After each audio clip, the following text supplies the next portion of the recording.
जलबीर, आकाश, संतोष, कैसे हो सब लोग? सारे बच्चे ज्वाइन कर लो यार। फिर जैसा कि आप सभी को मालूम है और कि हम लोग जो है वो 500 महत्वपूर्ण सवाल है जो कि कर रहे हैं, और उसके अंदर एक और क्लास है आज की जो कि हम आज भी महत्वपूर्ण क्वेश्चन है जो कि करेंगे। और शरद ने सवाल पूछा है कि सर क्या कॉन्स्टिट्यूशन में अमेंडमेंट हो सकता है क्या पॉलिटिशियन बनने के लिए आईटीआई क्लियर या यूपीएससी क्लियर एस्पिरेंट होना चाहिए, एंड आप पर कोई केस ना हो तो तभी आप इलेक्शन लड़ पाओगे?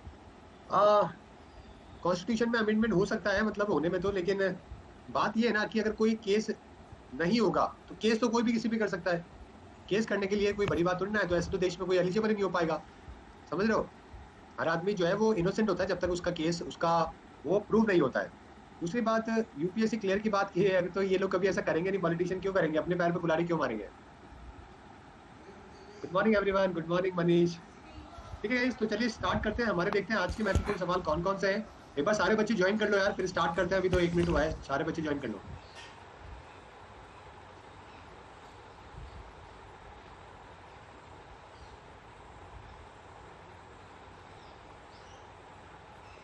एक बार मैं इसको पीडीएफ में कन्वर्ट कर लूँ क्वेश्चंस को।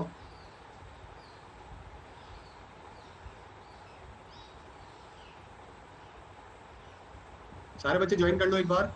और फ्री क्लासेस के बारे में मालूम है ना? फ्री क्लासेस के बारे में 11 बजे भी है वैसे, अगर आपको पढ़नी है तो। ठीक है, 12:30 भी है, सॉरी 11:30 है। 12:30 11 नहीं है, 11:30 और 12:30।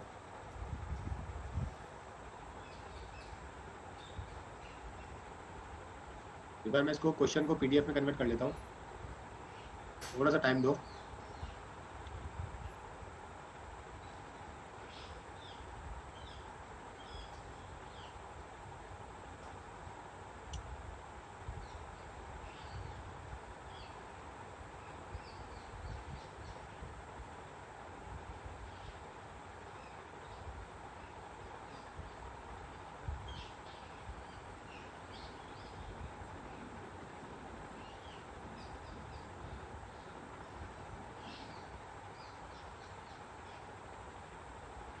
और बताओ, बाकी सब तो प्रिपरेशन सही चल रही है ना? एसएससी का फॉर्म भी आप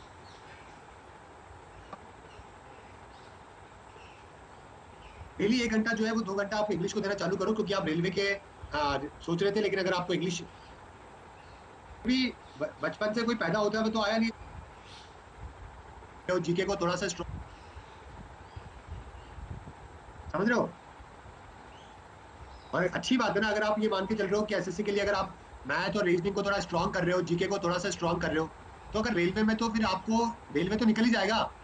अगर आपने एसएससी के लिए तैयार कर लिया है तो रेलवे तो निकल ही जाएगा ना, क्योंकि रेलवे का लेवल तो कम है, एसएससी का लेवल ज्यादा है। तो आप तो वैसे ही ऊपर जा रहे हो। समझ रहे हो मेरी बात? तो कोशिश करो 1-2 घंटा पढ़ने की, क्योंकि मैं नहीं चाहता कि आप रेलवे के भरोसे अपन बैठे रहे फिर बाद में चीजें निकल जाए। तो अभी जितने भी पेपर निकलेंगे ना, एमटीएस हो गया, जीडी हो गया, सीपीओ हो गया, ये सारे पेपर देने चालू करो। ये सब देना चालू करो। सीएचएसएल हो गया 12th पास वालों के लिए, सीजीएल हो गया, दो ना ये सारे एग्जाम, कहाँ दिक्कत आ रही है? ठीक है, चलिए तो आपको बताना है चेयरमैन फर्स्ट जैन काउंसिल के दोस्तों कौन थे।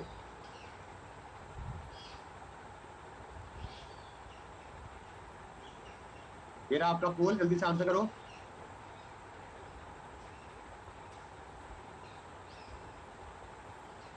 कब हुई थी? 300 बीसी के अंदर हुई थी, ठीक है ना? पहली जैन काउंसिल हुई थी 300 बीसी के टाइम पे। दूसरी वाली हुई थी 512 एडी के अंदर। बिल्कुल सही आंसर है 87% बच्चों का। स्थूलभद्र दोस्तों आपका बिल्कुल सही जवाब है। ठीक है, ये दोनों जो लोग हैं ये किससे? बुद्धिस्ट काउंसिल से जुड़े हुए हैं। सभा कवि और महाकश्यप प्रेसिडेंट हुआ करते थे जैन काउंसिल बुद्धिज्म के। ठीक है गाइस, चलिए बहुत ही सिंपल सा है। सेकंड जैन काउंसिल, ये भी बता दो मेरे को भाई, जैन काउंसिल के सेकंड को लेकर। हाँ भाई जल्दी। गला गया यार। सेकंड वाली और ये कहाँ पे हुई थी ये भी बता दो, पहली वाली कहाँ पे हुई थी?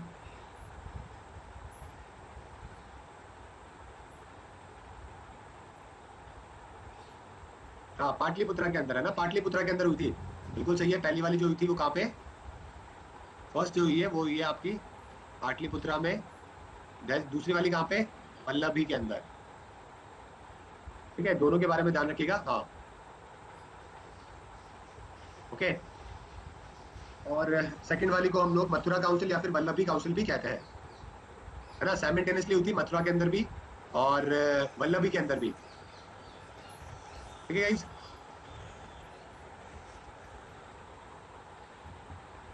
और उस टाइम पे कौन थे जिन्होंने हेड किया था वल्लभी वाली को? देवर धीगनी करके थे, देव, देव नाम से याद कर लो आप तो, देवर करके थे, देवर धीगनी करके थे। ठीक है, चलिए अगला सवाल देखते हैं। निम्नलिखित पर्वत चोटियों को घटते क्रम में व्यवस्थित करें। जल्दी से बताओ भाई, घटते क्रम में व्यवस्थित करो, यानी कि सबसे ऊंचा उसके बाद में नीचे नीचे करते हुए।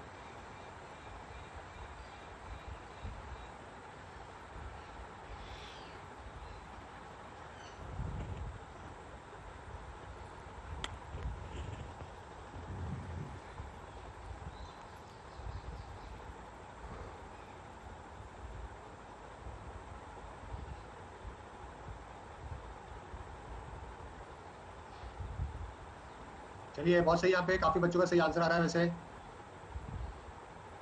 ठीक है, बिल्कुल सही है, तो ए आप यहाँ पे बिल्कुल सही आंसर होगा। देखो भाई सिंपल सी बात है, गुडविन ऑस्टिन जो है वो काराकोरम भी है। ठीक है, इसको अपन क्या बोलते हैं, काराकोरम भी बोलते हैं ना, काराकोरम में ही तो है पाकिस्तान वाले जो एरिया, पीओके वाला जो एरिया है अपना, है ना, वहां पर है ये गुडविन ऑस्टिन।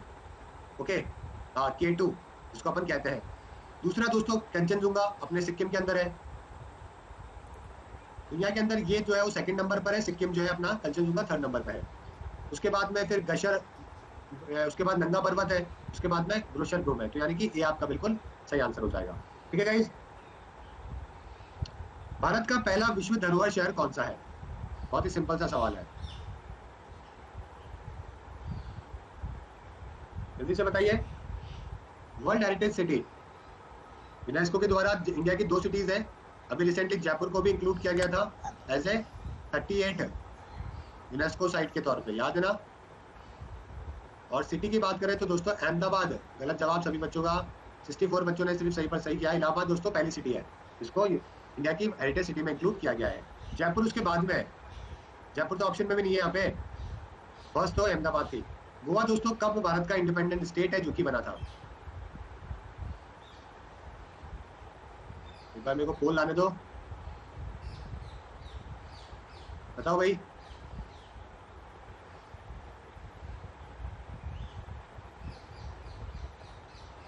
जल्दी से बताओ। पोर्चुगीज से लिया था ना हमने, पोर्चुगीज ने दोस्तों इसको बहुत पहले 1498 में ले लिया था। उसके बाद में 1961 में आके हमने क्या किया था दोस्तों, इसको वापस से लिया था। गोवा हो गया, दमन एंड दीव हो गया, ये वाला जो एरिया है ना, ये हमने इंडिया के अंदर इसको इंक्लूड किया था। उस टाइम पे हमारे राजेंद्र प्रसाद थे प्रेसिडेंट, जवाहरलाल नेहरू पीएम थे। ओके, 3-4 हजार के आसपास सोल्जर है जो कि हुआ करते थे। इसके ऑपरेशन विजय नाम दिया था हमने, मालूम है क्या? ऑपरेशन विक्ट्री बोल लीजिए या विजय बोल लीजिए। 36 घंटे के अंदर क्या हो गया था, 450 साल पुराना जो पोर्चुगीज का डोमिनेंस था दोस्तों, उसको खत्म कर दिया था। ठीक है, क्या नाम था? ऑपरेशन विजय, 36 घंटे के अंदर, और ये 1987 के अंदर दोस्तों हुआ था। ठीक है, 1987। चलिए गाइस, बिल्कुल सही बात है, काफी सारे बच्चों का यहाँ पे सही जवाब है। परमाणु रिएक्टर के नियंत्रण खंडों में से किस धातु का प्रयोग किया जाता है? Nuclear rod of the nuclear reactor के तौर पे कौन सा एलिमेंट है जो कि यूज करते हैं? प्रदीप बोल रहे हैं सर कमेंट का रिप्लाई क्यों नहीं करते हो? अरे प्रदीप, अगर मैं कमेंट का रिप्लाई करने बैठूंगा तो फिर क्वेश्चन आंसर कौन कराएगा? आपकी कमेंट देख लूंगा मैं, लास्ट में देख लूंगा, डोंट वरी। कंट्रोल रॉड के तौर पे कौन सा एलिमेंट न्यूक्लियर रिएक्टर के अंदर काम में आता है दोस्तों? कंट्रोल रॉड क्यों काम में आती है? ताकि कंट्रोल कर सके फिजन के रेट को, जो फिजन करते हैं ना, जो हम लोग रिएक्शन करवाते हैं, उसकी रेट को कंट्रोल करने के लिए कंट्रोल रॉड जो है वो काम में ली जाती है, क्योंकि यूरेनियम और प्लूटोनियम जो है ना, प्लूटोनियम, ओके, उनकी फिजन रेट को कंट्रोल करना होता है। ठीक है, ये क्या कर लेते हैं, ऑब्जर्व कर लेते हैं कई सारे न्यूट्रॉन्स को। ठीक है गाइस, और इसमें से एक कौन सा है, कैडमियम है, तो डी आपका बिल्कुल सही आंसर होगा। सिर्फ कैडमियम ही नहीं दोस्तों, जैसे कि बोरोन, सिल्वर, ओके, ये सब भी क्या करते हैं, ऑब्जर्व करने का काम कर सकते हैं। समझ रहे हो, ये सब भी ऑब्जर्व करने का काम कर सकते हैं। ठीक है, तो कल को अगर कैडमियम में नहीं होता है तो बोरोन और सिल्वर भी आप आंसर लगा सकते हैं, लेकिन कैडमियम भी काम में लिया जाता है एक्चुअली के अंदर। ठीक है ना। निम्नलिखित में से कौन सा एकमात्र पादप हार्मोन है जो कि गैसीय अवस्था में पाया जाता है? बताओ भाई, कौन सा प्लांट हार्मोन है जो कि गैस के फॉर्म में मिलता है? यहाँ पे 70% बच्चों का बिल्कुल सही जवाब इथाइलिन दोस्तों, आपका बिल्कुल सही जवाब है। ये गैसियस फॉर्म में होता है दोस्तों, सभी को मालूम है। ठीक है। कौन सा ग्लैंड सीक्रेट करता है कैल्सीटोनिन हार्मोन को? कैल्सीटोनिन हार्मोन को कौन सा ग्लैंड है जो कि सीक्रेट करता है?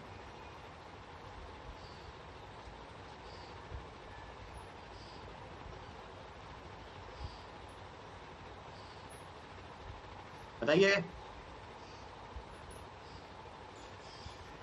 चलिए, बिल्कुल सही है, काफी बच्चों का गलत जवाब आ रहा है, यहाँ पे स्किप कर दिया बहुत सारे बच्चों ने, बहुत अच्छी बात है। पैराथायरॉइड ग्लैंड जो है दोस्तों वो ये काम करता है, मात्र 15% बच्चों का सही आंसर आ रहा है। पैराथायरॉइड जो ग्लैंड है वो ये काम करता है। ठीक है गाइस। कैल्सिनोटोनिन दोस्तों एक तरीके से क्या है, हार्मोन है जो कि प्रोड्यूस होता है थायराइड ग्लैंड के अंदर, और ये हमारे कैल्शियम को और फॉस्फेट को रेगुलेट करने में काम आता है। क्या काम आता है? हमारी बॉडी में कैल्शियम को और फॉस्फेट को रेगुलेट करने में काम आता है ब्लड में। ठीक है। बोल नहीं आ रहा तो एक बार पवन, एक बार आपको वापस से अपडेट करो या फिर एक बार रिफ्रेश करो, आ जाएगा, डोंट वरी। कौन सी नीति में कराधान के उपयोग सार्वजनिक खर्चों और सार्वजनिक ऋणों में प्रबंधन से संबंधित है, जिससे कि निर्दिष्ट लक्ष्यों को प्राप्त किया जा सकता है? कौन सी पॉलिसी यूज करती है टैक्सेशन पब्लिक एक्सपेंडिचर ताकि मैनेजमेंट कर सके डेबिट का? कुल मिला के सरकार की नीति के बारे में पूछा है, कैसे पैसे वापस से लेना है जो कि जनता के पास है। बताइए।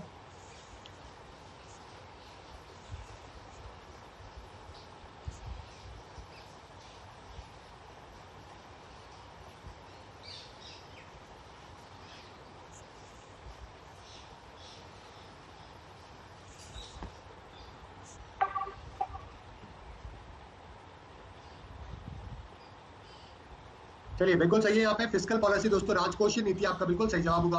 ऑब्वियसली गाइस, टैक्सेशन जो पॉलिसी, देखो क्या होता है कि आरबीआई जो है और गवर्नमेंट दोनों क्या करते हैं, पैसे का रोटेशन करते हैं। आरबीआई लेके आता है मॉनेटरी पॉलिसी, कैसे जनता को पैसा दिया जाए। ठीक है, बैंकों को पैसा देगा, बैंक क्या देगा, मैं आपको इसका थोड़ा चक्री में बताता हूँ क्या है। देखो क्या होता है, यहाँ पे आरबीआई है, यहाँ पे अपनी गवर्नमेंट ऑफ इंडिया है। आरबीआई लेके आता है मॉनेटरी पॉलिसी और बैंकों को पैसा देता है, उसके द्वारा जनता को पैसा देता है बैंक लोन के माध्यम से। जनता के पास में पैसा आ चुका है, जनता से पैसा वापस गवर्नमेंट कैसा लेगी, फिस्कल पॉलिसी लाई जाती है उसके लिए। समझ रहे हो, वाया टैक्स के माध्यम से गवर्नमेंट पैसा ले लेती है, फिर इस तरीके से वापस से रोटेशन है जो कि पैसे का चलता रहता है। ठीक है, इसलिए बोलते हैं कि टैक्स देना जरूरी होता है। टैक्स नहीं दोगे तो सर्कुलेशन नहीं बनेगा, और लोन देना भी जरूरी होता है। जनता के हाथ में पैसा नहीं आएगा तो कैसे काम चलेगा। समझ रहे हो। चलिए आगे बढ़ते हैं। कैलकुलेटिंग मशीन दोस्तों किसके द्वारा इन्वेंट है जो कि करी गई थी? ओके, और फिस्कल पॉलिसी के अंदर सारा का सारा हिसाब किताब होता है, कितना खर्चा होगा पब्लिक एक्सपेंडिचर पे, कितना हम खर्चा करेंगे, कितना कर्जा लेंगे, गवर्नमेंट को के पास में राजकोषीय घाटा कितना है, सारी चीजें फिस्कल पॉलिसी के अंदर आ जाती है। समझ रहे हो। कैलकुलेटिंग मशीन दोस्तों किसके द्वारा डेवलप करी गई, जल्दी बताइए। और ये जो इसका जो डिस्कवरी करी गई थी वो 1642 में करी गई थी, बहुत पहले यानी कि। इसके द्वारा पास्कल के द्वारा करी गई थी, बिल्कुल सही है, 43% बच्चों का आंसर। उम्मीद तो नहीं थी लेकिन काफी सही जवाब है। अगला सवाल, the process of conversion of a solid into its vapour at room temperature is called. Liquid से directly vapour, room temperature vapour हो जाता है अगर कोई चीज लिक्विड से वेपर में कन्वर्ट होती है तो उसको क्या कहते हैं?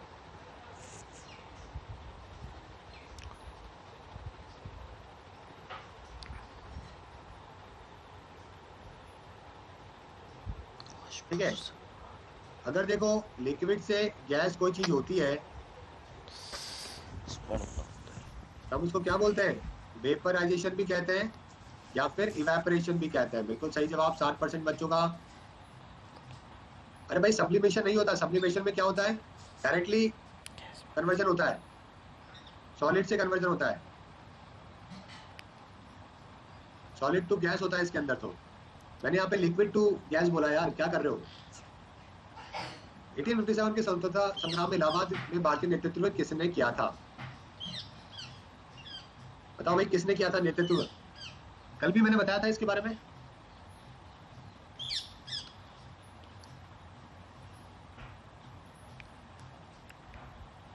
चलिए बिल्कुल सही है, 40% बच्चों का यहाँ पे आंसर। लियाकत खान आपका बिल्कुल सही है। ठीक है, बख्त खान तो कहाँ पे थे? दिल्ली में। ओके, हजरत महल थी लखनऊ में। इलाहाबाद में लियाकत खान, साथ में आपके नाना साहेब, ये सब लोग मिलके कर रहे थे। ठीक है, अगला सवाल। गांधी जी ने कौन सी राउंड टेबल कॉन्फ्रेंस के अंदर दोस्तों पार्टिसिपेट किया था? गांधी अरविंद पैक्ट हुआ था।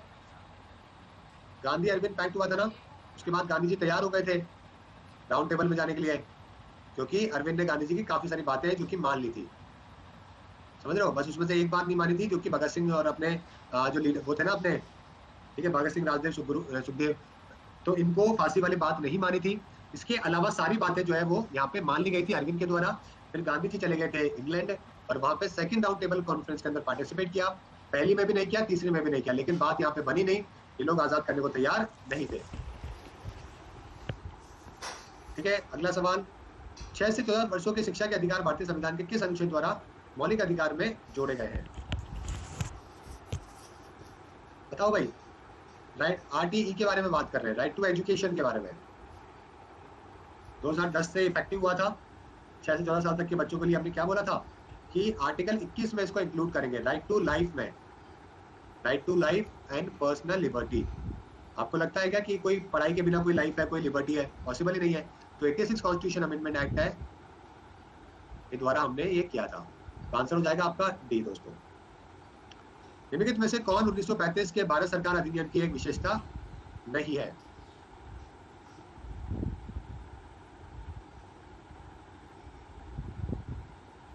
बताओ भाई।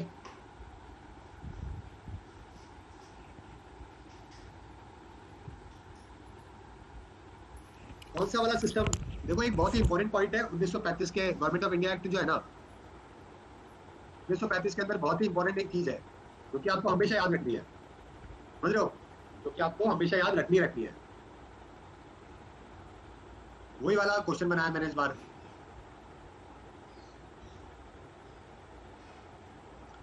देखो पहली बात तो आपको यहाँ पे ध्यान रखना है, कुछ पॉइंट आपको बताता हूँ मैं। आपको यहाँ पे कुछ पॉइंट है जो कि मैं आपको बताता हूँ गवर्नमेंट ऑफ इंडिया एक्ट से रिलेटेड, जो कि आपको याद करने पड़ते हैं। सबसे पहले तो ये बोला इन लोगों ने कि जो भारत होगा ना, वो क्या होगा, प्रोविंस और स्टेट के अंदर डिवाइडेड होगा। समझ रहे हो? तो मैं ये कर देता हूँ कि इंडिया को इन्होंने बोला 2 पार्ट में डिवाइड करने के लिए। एक तो स्टेट होगा जहाँ पे खुद का गवर्नर होगा, और एक क्या होगा, प्रोविंस होगा जहाँ पे इनके कुछ जो होंगे ना एडमिनिस्ट्रेटर, वो लगाए जाएंगे। ठीक है गाइस? और यहाँ पे 3 पार्ट के अंदर पावर को डिवाइड करने के लिए बोला गया। एक तो फेडरल लिस्ट हो गई, एक प्रोविजनल लिस्ट हो गई, और एक कॉन्करेंट लिस्ट हो गई। प्रोविजनल वही दोस्तों हमने क्या किया, ठीक है, आप इसको ये कर सकते हो, ये प्रिंसली स्टेट्स है वाले है ना, ये कौन से स्टेट्स है, ये प्रिंसली स्टेट्स है, राजा महाराजाओं वाले। प्रिंसली स्टेट्स हो गए और एक प्रोविंस हो गए। बोला कि भाई एक तो क्या होगा, एक तो इसके अंदर 3 तरीके की लिस्ट होगी, एक तो फेडरल लिस्ट होगी, है ना, इसके अलावा एक आपके कॉन्करेंट लिस्ट होगी जिसमें दोनों के मैटर होंगे, और एक आपके प्रोविजनल लिस्ट होगी जिसमें प्रोविंस वाले होंगे। इस तरीके से 3 लिस्ट है जो कि इनके द्वारा बनाई गई। समझ रहे हो? तो 2 पार्ट में डिवाइड कर दिया, एक तो राजा महाराजाओं वाला और एक गवर्नर वाला, एडमिनिस्ट्रेटर वाला। एक तो प्रिंसली स्टेट राजा महाराजा और एक प्रोविंस, 2 पार्ट में इन्होंने भारत को जो है वो डिवाइड करने के लिए बोला था दोस्तों। ठीक है गाइस? पावर को 3 पार्ट में डिवाइड कर दिया, एक तो इधर एक इधर, और दोनों की साथ में। दूसरा दोस्तों यहाँ पे एक और इंपॉर्टेंट पॉइंट था कि इन्होंने डायरकी को प्रोविंस के अंदर अबॉलिश कर दिया था।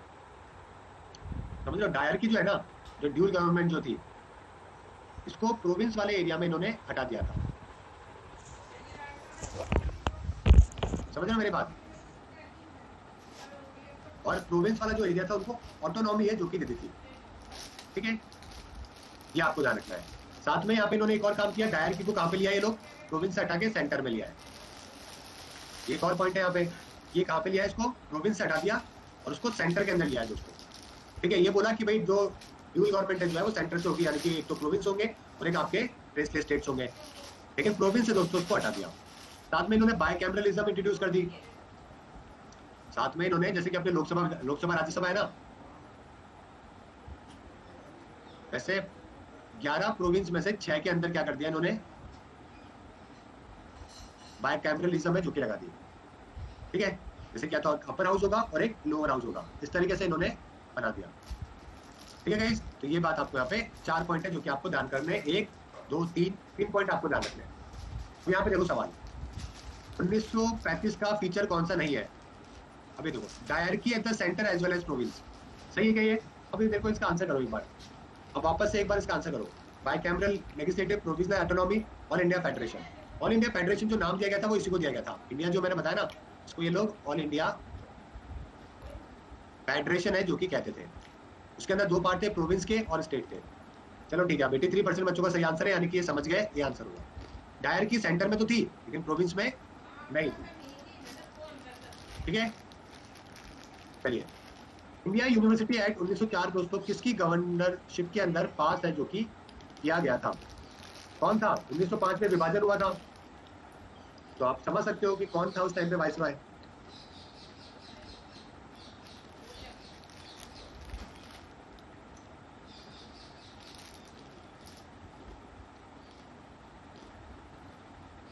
बिल्कुल सही है, कर्जन था उस टाइम पे, कर्जन के टाइम पे दोस्तों ये आया था, बिल्कुल सही है। ये भी बड़ा सिंपल क्वेश्चन है, कांग्रेस किस तंत्र में प्रथम बार विभाजित हुई थी? जूते चप्पल चले थे ना, राज बिहारी घोष उस टाइम पे प्रेसिडेंट थे, जूते चप्पल उड़े थे, लाल घोष से जूते चप्पल दमादम, नरम दल और गरम दल के बीच में। तो ये कहाँ पे हुआ था?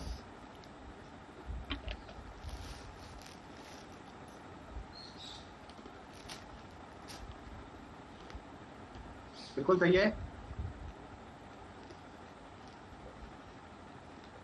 बिल्कुल सही है। कहाँ पे हुआ था? सूरत में हुआ था। अभी भी 72% बच्चों को इसका आंसर पता है। क्या कर रहे हो गाइस यार, क्या कर रहे हो? इतना सिंपल क्वेश्चन को भी पूरे तरीके से आंसर नहीं कर रहे हो, इतना सिंपल सा चीज है। अब देखो हुआ क्या था उस टाइम पे, मैं थोड़ा सा इसका स्टोरी में जाना चाहूंगा इसके अंदर, थोड़ा बहुत पहले चलते हैं अपन। 1905 के अंदर क्या होता है कि बनारस के अंदर सेशन होता है। ठीक है, मैं इसका थोड़ा इतिहास बताता हूँ आपको।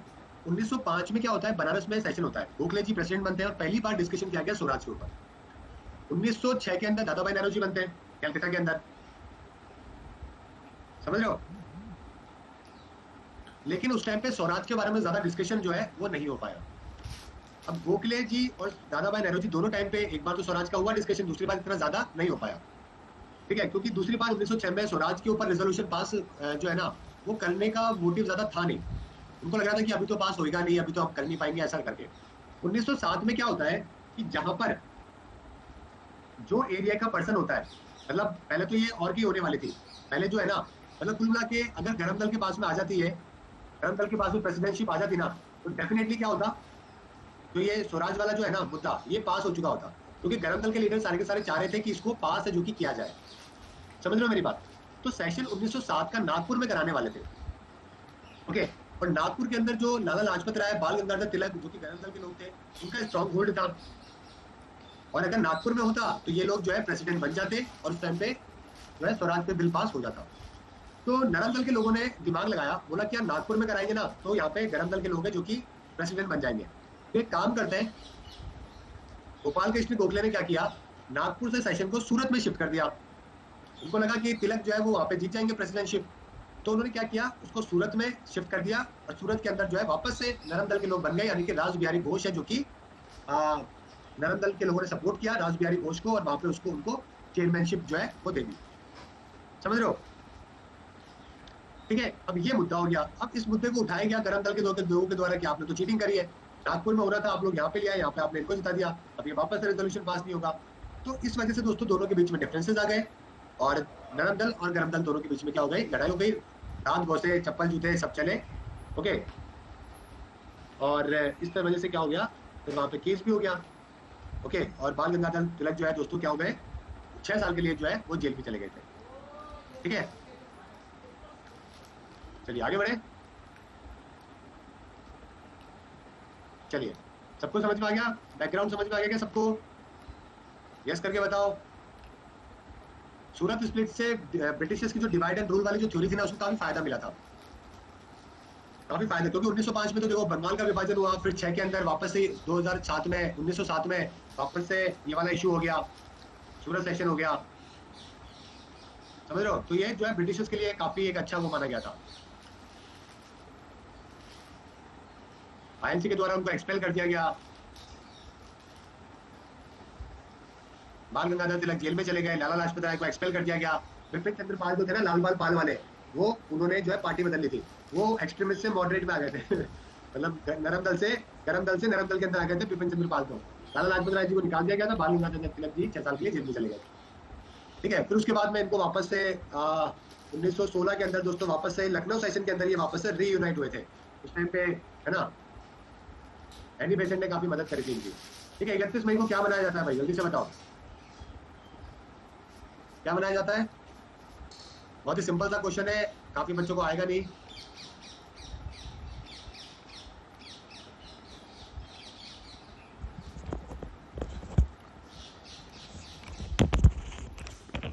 बिल्कुल सही है, और क्या बात है 93% सही आ गया आंसर, नो टैबैको डे, क्या बात है ये क्या हो गया, चमत्कार कैसे हो गया? ठीक है, तो नो टैबैको डे दोस्तों बिल्कुल सही है। थीम जो रखी गई है वो इस बार रखी गई थी, इस बार जो है ना 2020 की जो थीम है वो है protecting youth from industry manipulation and preventing them from tobacco and nicotine use.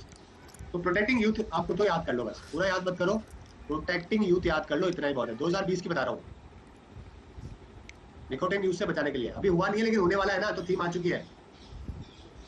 चलिए, फर्स्ट बैटल ऑफ तहरीम दोस्तों कब हुई थी, सभी बच्चों को पता है? जो मुझे लगता है ना कि पता है वो तो नहीं पता होता, और जो लगता है नहीं पता होगा वो पता होता है आपको। हरियाणा के अंदर हुई थी गौरी और पृथ्वीराज चौहान के अंदर दोस्तों, जहाँ पे पृथ्वीराज चौहान ने गौरी को हरा दिया। सेकंड बैटल हुई वापस से अगले साल, पहली तो ये और दूसरी है, तो आपका आंसर हो जाएगा बी। ठीक है, दूसरी के अंदर उसने हरा दिया। भारत सरकार ने भारत निर्माण योजना कब शुरुआत है जो की करी थी, ताकि भारत को आगे लेके जा सके?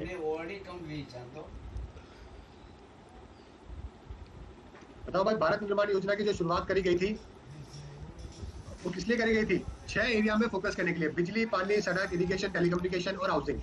ये 6 पॉइंट थे जिसके ऊपर काम है जो कि किया गया 2005 के अंदर, मतलब काम कर रहा है भारत निर्माण योजना के तहत लॉन्च किया गया। ओके, मुगल शासकों द्वारा किसे कवि प्रिय उपाधि है जो कि दी गई थी? कवि प्रिय उपाधि ये किसको दी गई थी? ये दी गई थी दोस्तों आपके प्यारे रामदास जी को। रामदास जी का नाम क्या था? बीरबल। ठीक है, तो बीरबल को दोस्तों ये उपाधि है जो कि दी गई थी। ठीक है गाइस, कवि प्रिय का। बीरबल के बारे में आपको मालूम है, महेश दास, सॉरी रामदास निदास का नाम था महेश दास। ठीक है, महेश दास इनका नाम था। और मुगल की अकबर के अंडर में आपको मालूम है मुख्य सेनापति जो है बीरबल हुआ करते थे, और इनके एडवाइजर हुआ करते थे। ठीक है, इनकी चालाकी के लिए काफी ज्यादा जाने जाते थे, पोएट थे और सिंगर भी हुआ करते थे, है ना। उससे पहले नवरत्न जो थे ना, 9 ज्वेल, उनके अंदर से एक थे। इससे पहले अगर मैं बात करूं दोस्तों, अर्ली लाइफ जो है इन्होंने कहाँ पे उत्तर प्रदेश के अंदर बिताई थी, समझ लो। महेश दास के नाम से इनका जन्म हुआ, और उत्तर प्रदेश के अंदर एक कालपी नाम की जगह है, वहां पे ये रहा करते थे, यमुना के पास में। ठीक है, उसके बाद में पोएट्री से, लिटरेचर से इनका लगा हुआ है। बीरबल के किस्से आप सभी लोगों ने सुने होंगे, समझ रहे हो। हाँ, उर्वशी देवी नाम से इनकी वाइफ है जो कि हुआ करती थी। ठीक है, तो इनके जो किस्से थे उसकी वजह से ये अकबर के उसके अंदर आए, नून के अंदर आए, फिर इनको बुलाया गया। ओके, फिर इनके जो क्विक थिंकर जो थे ना ये, उसकी वजह से काफी इंप्रेस हुए, और फिर इनको नवरत्न है जो कि अपना बना लिया। ठीक है गाइस, और इनकी जो डेथ हुई थी वो थी पाकिस्तान वाले एरिया के अंदर, मतलब एक रिबेलियन हो गया था अफगानी, काफी बड़ा एक रिबेलियन हुआ था मुगलों के खिलाफ। ओके, तो उसी के अंदर दोस्तों अकबर ने बीरबल को भी भेज दिया था, मतलब एक कमांडर को हेल्प करने के लिए। ओके, उसी वक्त जो है उनकी भी लड़ाई हो गई थी, मतलब काफी सारे सोल्जर मरे, और उसके अंदर ही बीरबल की भी मृत्यु हुई थी। इसीलिए याद में बीरबल हाउस भी बना रखा है फतेहपुर सिकरी के अंदर, आपको मालूम होगा, है ना। चलिए आगे बात करें, अगला सवाल आपका,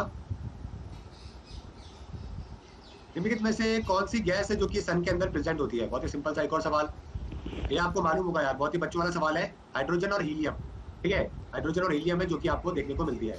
92% हाइड्रोजन होती है, 7.2% हीलियम होती है। ये आपके 92%, हीलियम आपके 7.8%। नेक्स्ट सवाल, तुर्क बाबरी बाबर के द्वारा कौन सी लैंग्वेज में दोस्तों लिखी गई थी? बताओ भाई, तुर्क बाबरी। बिल्कुल सही है, तुर्की। तुर्क बाबरी तुर्की लैंग्वेज, तुजुक बाबरी है वैसे इसका नाम। तुजुक बाबरी जो है वो तुर्की लैंग्वेज के अंदर लिखी गई थी। कलिंगा अवार्ड दोस्तों कौन सी फील्ड के लिए दिया जाता है? पता है काफी है, तो चड्डाई लैंग्वेज भी बोलते हैं पेपर में, तो वैसे जो आता है वो ये लिखा हुआ आता है, समझ रहे हो। First battle of Panipat 1526। Kalinga award जो मिलता है दोस्तों, ये साइंस के लिए मिलता है, ठीक है, साइंस के लिए मिलता है, ये बात ध्यान रखिएगा। बिजू पटनायक उसके डोनर हैं दोस्तों, फाउंडर थे प्रेसिडेंट कलिंगा फाउंडेशन के। तो साइंस के लिए अवार्ड है जो कि उड़ीसा के अंदर जो बिजू पटनायक जी है उनके द्वारा स्टार्ट किया गया था। कौन सी member 8 member council of Shivaji के चार्ज ऑफ फाइनेंस हुआ करते थे, बताओ भाई। जो अष्ट प्रधान हुआ करते थे उसमें फाइनेंस वाले कौन हुआ करते थे? पेशवा थे, है ना, प्रधानमंत्री, अमित थे, नवीस थे, सामंत थे, सचिव, पंडित, नाबूद, न्यायाधीश, ये सारे लोग हुआ करते थे, जिसमें से अमित थे दोस्तों, यहाँ पे आपका बिल्कुल सही आंसर होगा, जो कि फाइनेंस से देखा करते थे। ठीक है गाइस, अगला सवाल, नॉर्थ सेंट्रल रेलवे का हेडक्वार्टर कहां पर है? 18 जोन है टोटल, और लार्जेस्ट रेलवे स्टेशन में बताना, जो कि एनसीआर के अंदर है। नॉर्थ रेलवे सेंट्रल रेलवे में है। बिल्कुल सही आंसर यहाँ पे क्या हो जाएगा आपका? इलाहाबाद आपका बिल्कुल सही आंसर हो जाएगा। और कानपुर सेंट्रल दोस्तों इस वाले जोन के अंदर सबसे बड़ा है। नॉर्थ सेंट्रल में कानपुर है जो कि सबसे बड़ा है। ठीक है guys, ministry of utmost happiness किसकी किताब है? बताओ भाई। The god of the small things भी उन्हीं की है। बिल्कुल सही, अरुंधति रॉय आपका बिल्कुल सही जवाब है। प्रकाश के निम्नलिखित रंगों में से किस रंग का अवशोषण क्लोरोफिल द्वारा नहीं किया जाता है? बताओ भाई, कौन सा ऑब्जॉर्प्शन क्लोरोफिल के द्वारा नहीं होता है?